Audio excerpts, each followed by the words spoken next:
Qui a passé son temps à faire ses preuves. Notre invité du jour est un homme multidimensionnel.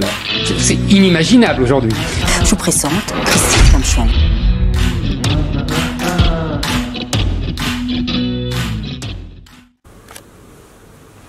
Alors bonjour les amis de la raison, j'espère que vous allez bien.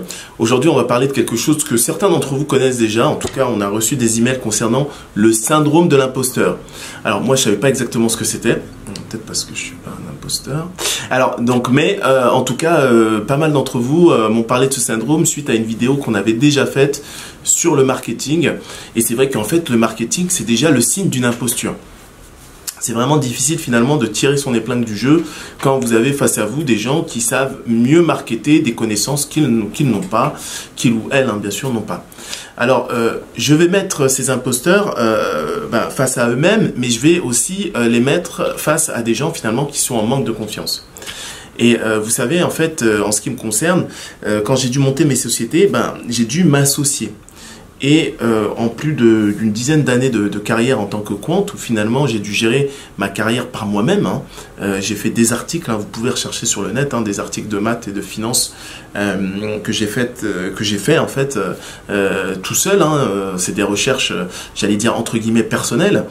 Je me suis investi, je vous ai parlé de la passion, et plusieurs fois je me suis retrouvé face à des gens des années plus tard qui avaient du mal à croire à mon existence même. C'est-à-dire qu'en gros, je représentais je sais pas, des facteurs ou des éléments d'une potentielle imposture.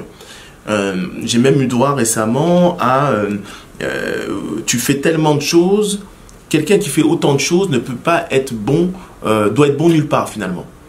Donc j'ai trouvé ça un peu dommage que finalement on n'arrive plus à croire à l'excellence. Est-ce que je suis un représentant de l'excellence? Je ne sais pas. Ce que je sais, c'est qu'aujourd'hui, beaucoup de gens qui font office d'exemple sont en fait des imposteurs. Et je trouve ça dommage quand j'ai face à moi des gens aussi qui n'ont pas confiance en eux, mais qui pourtant ont des grosses capacités ou je trouve ont un parcours déjà très extraordinaire. Et quand j'ai dû justement m'associer en ce qui concerne mes entreprises, au niveau du recrutement, je me suis retrouvé finalement face à des gens qui hésitaient à être associés à moi parce qu'ils avaient peur. Ils avaient peur parce qu'ils ne s'estimaient pas à la hauteur. Et figurez-vous que c'est quelque chose qui me plaît finalement, ce manque de confiance en soi.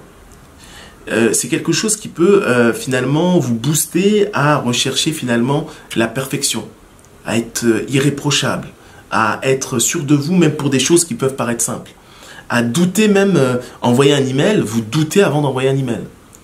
Et j'aime ça parce que finalement, c'est une rigueur qu'on s'impose. Cette peur force à la rigueur.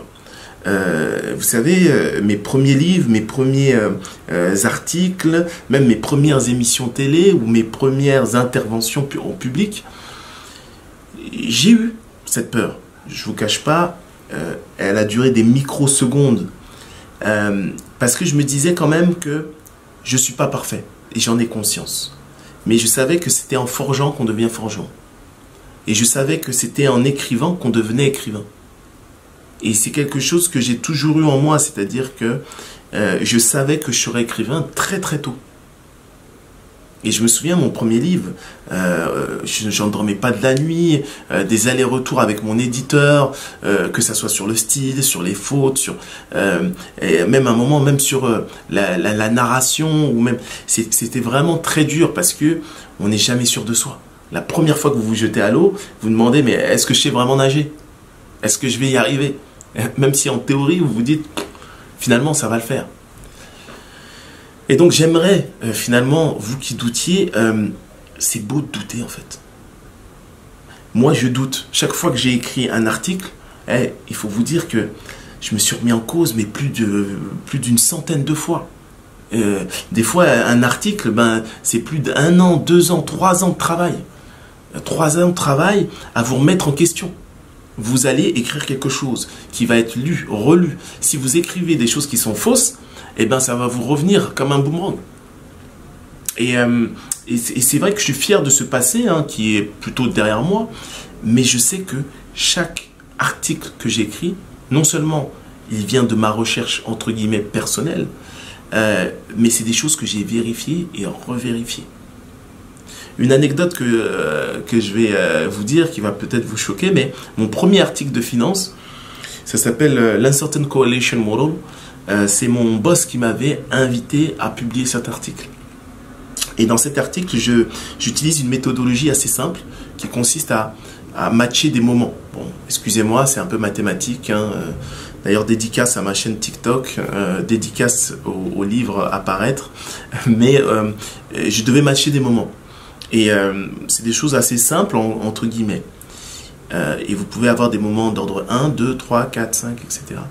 Et finalement, j'ai matché 3 moments et j'arrivais avec des erreurs, avec 3 moments qui étaient plus grosses que du matching des 2 premiers moments. Donc ça pouvait paraître contre-intuitif. Et pourtant, c'était mes résultats. Et je les ai mis comme ça parce que peut-être que j'ai tort, peut-être que j'arrive pas à comprendre, mais ce sont mes résultats. Je sais que d'autres n'auraient pas osé les publier, auraient trafiqué les résultats, mais moi j'avais cette naïveté, ou plutôt cette rigueur, où je me disais, j'ai sûrement tort, mais c'est les résultats que je trouve.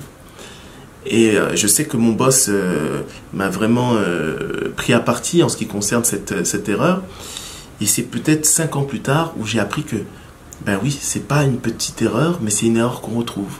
Matcher les 3 premiers moments peut révéler une erreur beaucoup plus grande que matcher les 2 premiers moments. Tout ça pour dire que ayez ce doute et ayez aussi cette intégrité.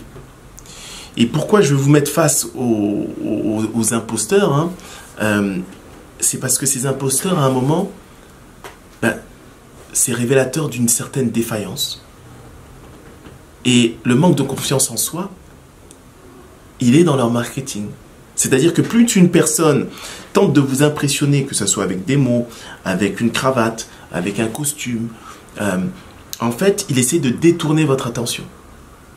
Même des fois l'éloquence. Quand une personne utilise beaucoup trop de mots pour expliquer quelque chose de simple. La plupart du temps, c'est des choses qu'ils ne maîtrisent pas. Donc ils compensent par un volume oratoire qui donne l'impression d'une certaine maîtrise, parce qu'il y a une certaine longueur. Mais ça, c'est le signe des imposteurs. Et c'est quelque chose que, au fil des années, j'ai appris à détecter assez rapidement. Vous ne pouvez même pas vous imaginer le nombre de personnes que vous adorez, que vous estimez, et qui pourtant, pour moi, sont de clairs imposteurs. Et je leur en veux pas à eux, hein, s'ils sont là, et ils ont une certaine forme d'excellence. Hein, je vous ai dit, hein, le marketing, c'est aussi un domaine. Mais là où ils sont excellents, c'est le marketing. J'ai 2 exemples, 2 anecdotes assez intéressantes. Donc nous, on a déjà vu ensemble, hein, bien sûr, Copy Comics, les Jamel Debbouze et Gad Elmaleh. D'ailleurs, je me souviens, Nargis, récemment, elle m'a dit « Ouais, mais Jamel Debbouze, il a autre chose, etc. Il a Jamel Comedy Club, il a le Marrakech du Rire. » Comment ça s'appelle? MDR, le Marrakech du Rire. Ah, le Marrakech du Rire. Ah, MDR, ah, il est marrant, ce Jamel. Hein. Et donc, je lui ai expliqué justement que, ben oui, mais ce Marrakech du Rire, c'est le résultat d'une carrière. Cette carrière qui s'est construite avec des sketchs qui ont été écrits à un certain moment par une certaine personne qui copiait simplement des sketchs américains. Et donc on n'arrive même pas à remettre en cause finalement les conséquences d'une duperie en fait. Et ça, c'est pas de leur faute à eux. C'est de la faute du public, finalement, à certains moments. Et donc il y a même plus, on n'arrive même plus à distinguer le bon, l'excellent et l'imposteur. Et donc vous, victime du syndrome de l'imposteur, hein, qui consiste finalement à douter de ses compétences, c'est déjà une forme, j'allais dire, vous êtes dans la route vers l'excellence. C'est-à-dire douter de soi-même, c'est se remettre en question et finalement vouloir s'améliorer. Mais rester dans le doute crée un blocage. Alors, donc attention, n'hésitez pas à vous faire accompagner, n'hésitez pas à vous entourer d'énergie positive, n'hésitez pas à prendre la route de certains leaders.